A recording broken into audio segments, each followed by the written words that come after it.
ဆိုရင်တော့မနက်ခင်းပလိုက်မသွားခင် skin care လင်းထားတာပါပြီးတော့အခု makeup လေးပြင်ပြပါမယ်နော် Chanel ရဲ့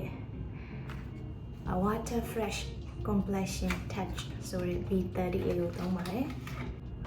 ဒီလိုမျိုးတတိုးလက်ပေါ်မှာဒီလိုတတိုးဆိုလို့ရှိရင်တမျက်နှာလုံးလောက်ပြီပေါ့နော်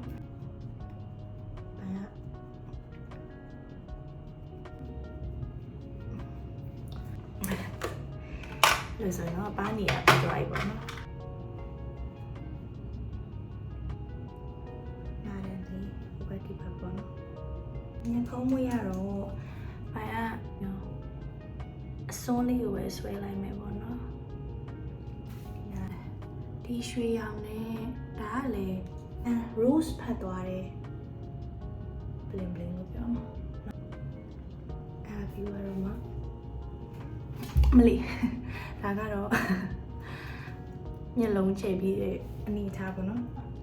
အိုင်နာလေးကိုလည်းတောင်းလေးကိုဆွဲပြီးသွားရင်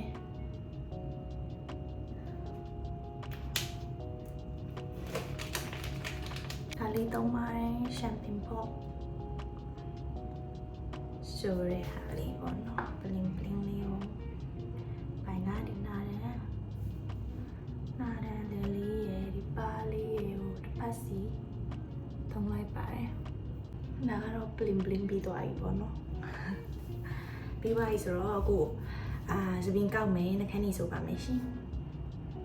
ခုဆိုရင်တော့ပြီးသွားပါပြီရှင် flight သွားဖို့အတွက် ready ဖြစ်ပါပြီ